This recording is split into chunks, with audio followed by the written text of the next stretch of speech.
بسم اللہ الرحمن الرحیم۔ خیال ٹی وی کے معزز خواتین و حضرات، السلام علیکم ورحمۃ اللہ وبرکاتہ۔ میں ہوں آپ کا دوست محمد علی خضر، اور آج کی اس ویڈیو میں ہم بات کریں گے ابتدا میں مسجد نبوی کی تعمیر کیسے ہوئی اور اذان کی ابتدا کیسے ہوئی۔ حضرت ابو ایوب کے مکان سے قریب بیکار سا قطع زمین تھا، یہاں قبرستان تھا اور کھجوروں کے کچھ درخت تھے۔ ان حضرت صلی اللہ علیہ وآلہ وسلم نے یہاں مسجد تعمیر کرنے کا ارادہ کیا۔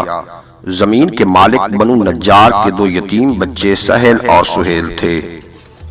انہوں نے زمین مفت دینا چاہی، لیکن آپ نے حضرت صدیق اکبر سے قیمت دلوا کر خرید لی۔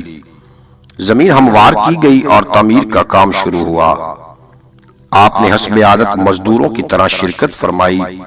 بنیادیں پتھروں سے اٹھائی گئیں، دیواریں کچی اینٹوں کی بنی، استون کھجور کے تنوں سے اور چھت شاخوں سے بنایا گیا۔ مسجد کا رخ بیت المقدس کی طرف تھا، یعنی جانب شمال تھا۔ جب قبلہ بدلا تو رخ کعبہ کی طرف ہو گیا۔ اس مسجد کو مسجد الرسول یا مسجد النبوی کے نام سے یاد کیا جاتا ہے۔ ان حضرت صلی اللہ علیہ وآلہ وسلم کی سکونت کے لیے مسجد سے قریب مکان بنایا گیا۔ مکان کے فقط دو چھوٹے سے کمرے تھے، ایک حضرت سودا کے لیے اور ایک حضرت عائشہ پاک کے لیے۔ یہ بھی مسجد نبوی کی طرح کچے تھے۔ بعد میں ضرورت کے مطابق مزید کمرے بنائے گئے۔ شروع میں اذان کا رواج نہ تھا، لوگ وقت کا اندازہ کر کے خود نماز کے لیے جمع ہو جاتے تھے، لیکن بہت ہی جلد یہ ضرورت محسوس ہوئی کہ اہل اسلام کو وقت نماز سے آگاہ کرنے کا انتظام ہونا چاہیے۔ ان حضرت صلی اللہ علیہ وآلہ وسلم نے صحابہ کرام سے مشورہ کیا تو مختلف تجویزیں ہوئیں۔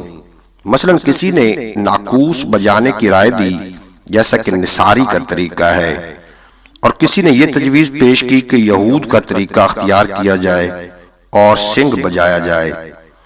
حضرت عمر پاک نے اذان کی تجویز پیش کی۔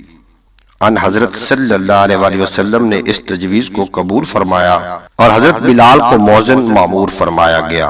امید ہے کہ آپ کو آج کی یہ مختصر ویڈیو پسند آئے گی۔ اگر کوئی سبسکرائب فرما کے بیل نوٹیفیکیشن کو پریس کرنا تاکہ مستقبل میں اپلوڈ ہونے والی تمام ویڈیو بر وقت آپ تک پہنچتی رہیں۔ اجازت دیجیے، ملتے ہیں اگلی ویڈیو میں۔ آپ کا اور میرا اللہ حافظ۔